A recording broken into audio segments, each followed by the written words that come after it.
featured speaker today is Michael Tougias, an award-winning author and co-author of 23 books.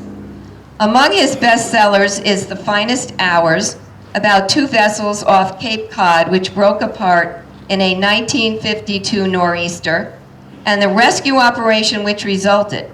It is being made into a live-action film by Disney Motion Pictures and is scheduled to open in 45 countries in January of 2016. He's also written Rescue of the Bounty and King Philip's War, among others. Please welcome Michael Tougias.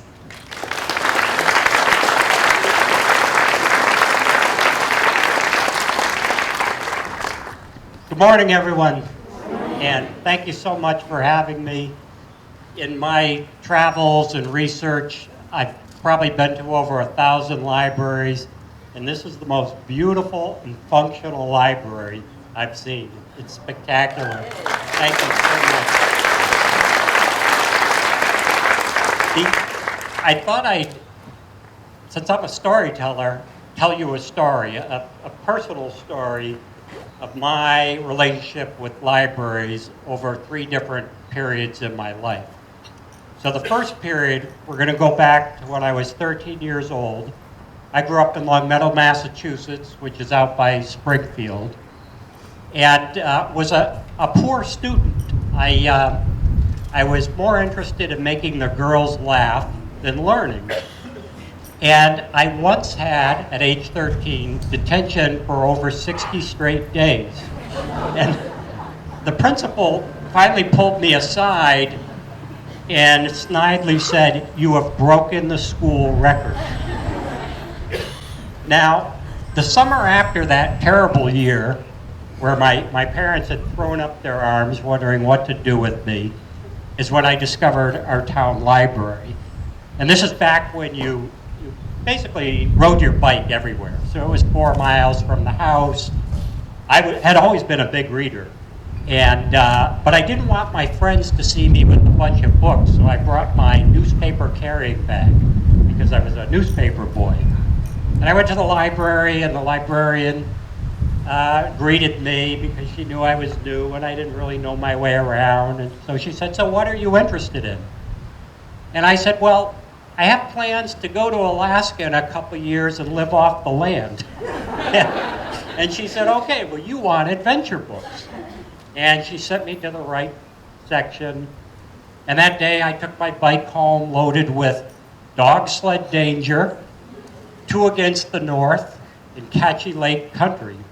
And the reason I remember those titles is I became such a reader that I started to keep my own card catalog and would rank the books.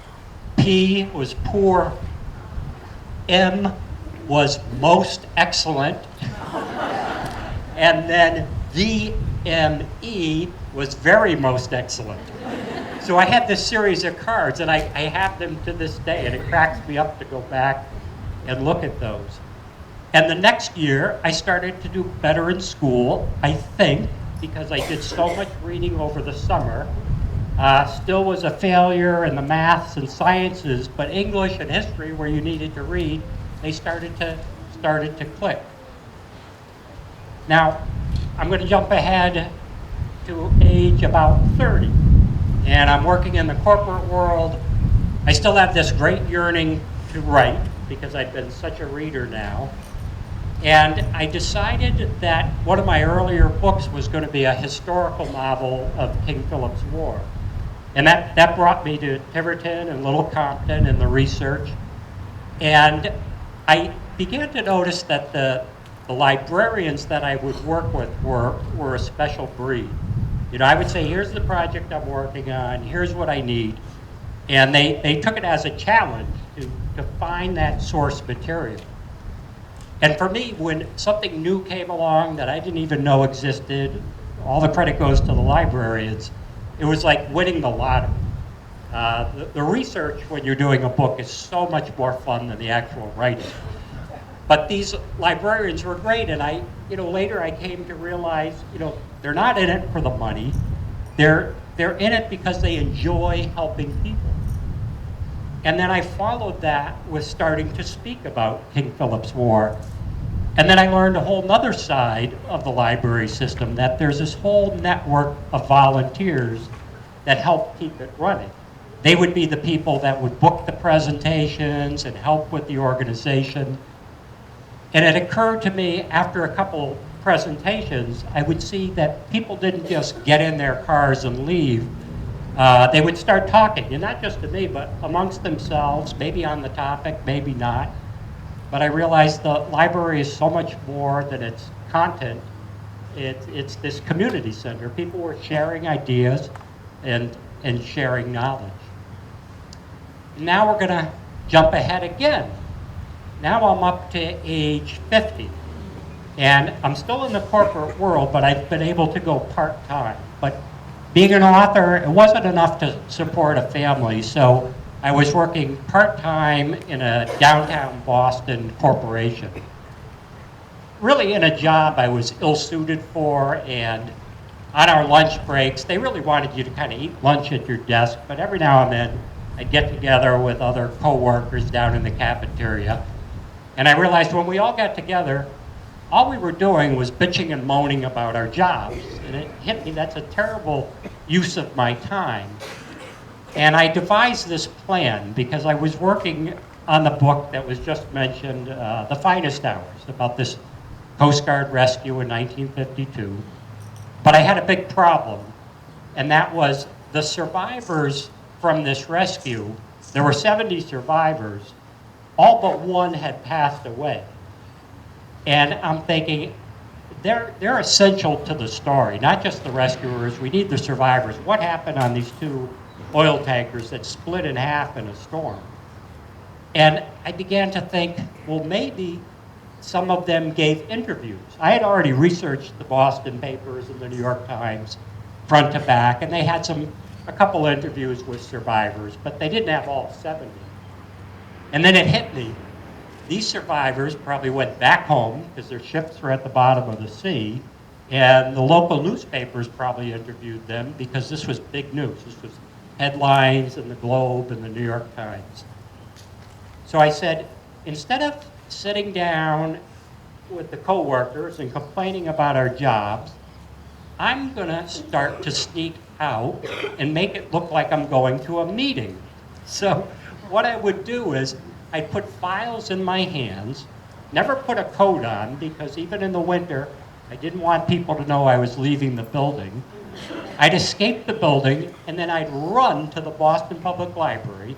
And they got to know me there. Here's this guy running in out of breath, put in the microfiche, hit print for, say, the New Orleans Times-Picayune or different papers across the country, and then race back to the office with that one or two printed pages. And then I couldn't wait to get on the train and go home because I'd have a chance to read them.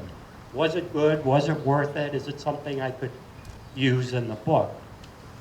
And, you know, I look back, I made so many bad decisions and so many mistakes, but that was probably the smartest decision I ever made, because later when I hooked up with the co-author, every kind of dream that a writer has for a book started to happen.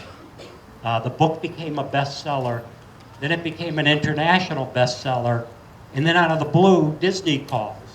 And then the next thing I know, I'm watching them build this movie set in Quincy, Massachusetts, and there's Chris Pine and Casey Affleck, and they've created, inside this movie set, it was at the old Four River Shipyard, they created an oil tanker cut in half. They recreated the ocean in a giant pool. And then the focus of the Disney movie is on this little 36-foot rescue boat that does the miraculous. That's coming through the pool. And I just stood there with my mouth open going, this is kind of what I manifested and what I dreamed.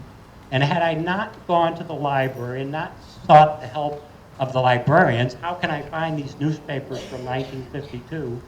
It never would have come about.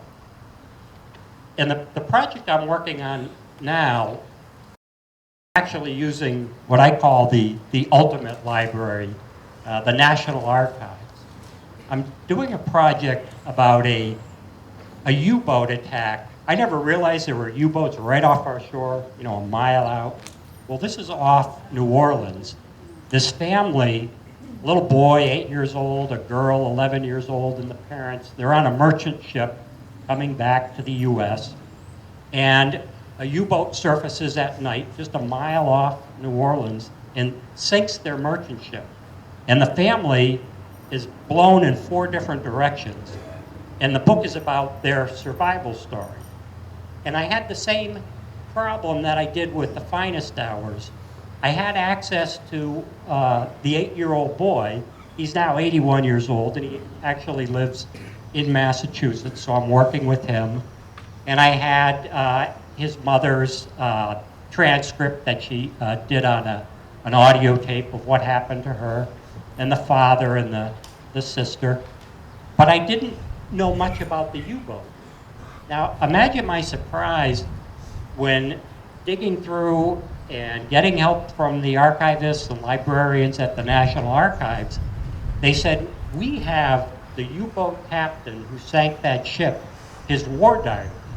We have his thoughts, his feelings. We have what he was thinking as he had that ship right through the periscope before he launched the 2 torpedoes. And who would have thought you could find that? So it rounds out the book. I hired a translator. They took that whole war diary, put it into English. And again, had I not kept digging, and had I not had the help of that archivist, that would have been a whole section of the book that was missing. So I tell these 3 stories for 3 different reasons. What the libraries did for me, what they can do for you. First and foremost, nothing to do with the books, they bring me great pleasure. It's an escape. That habit that I started as the 13-year-old boy was reading for 45 minutes before bed every night. I've done it every day since. I've never missed a night. And then I discovered the wonder of audiobooks to make long rides or commutes a pleasure. And again, just pick up a whole bunch from the library and go through the ones you like. Give the first disc a try, and if you don't like that one, you go on to the next one.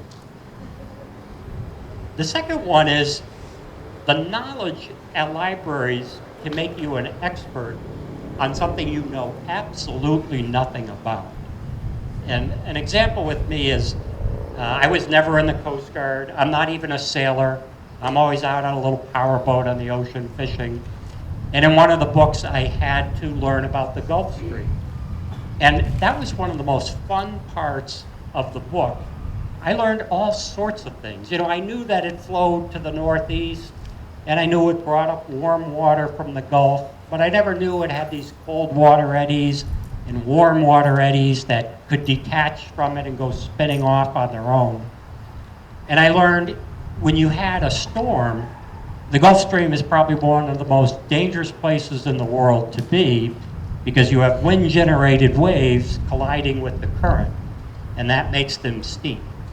So I use that as an illustration because I started at ground zero, had never even been to the Gulf Stream, and then through the resources at libraries, became somewhat of an expert to weave that into a couple of my books. And then finally, no matter what your age, libraries can help you launch a new career. Whether it's in retirement, whether you're working now and you want to make changes, the knowledge is all right here, and that's what helped me. I hope that the story of when I was 13-year-old kind of sticks with you, that maybe you know somebody that might be struggling in school, and you might ask them, well, what are your interests? And then surprise them. Go to the library, and based on their interests, come back with 3 or 4 books and see if they don't take to them like I did and open up a new world. In my own way, I'm trying to do that now by taking many of these sea rescue books and working with the publisher Henry Holt. We're turning them into middle reader versions. And we did that with The Finest Hours, and we're beginning on the others. I don't know, when Leon contacted me to speak here, I don't know if he realized that in my last book, I actually dedicated the book to librarians. And I thought I'd read you what I said. In the dedication, I wrote, "To all librarians who have helped me in my writing and speaking career, our public libraries are a national treasure." And I really believe that, because what else in our society is free to all? You know, rich or poor, you can come in and there's this knowledge right at your fingertips. And in closing, I just want to congratulate you. I can only imagine the trials and tribulations that went into creating this beautiful new building. And beyond being beautiful, as I walked around with Leon, the functionality of the building struck me as well. Take a close look, like at the children's room and the teen room. You'll see what I mean. And I'm sure for all of you who were involved, you have this feeling of pride. I'm sure that it was difficult, as we've heard, a many-year endeavor. But what mission is easy when it's really worthwhile? Thank you all very much. Thank you.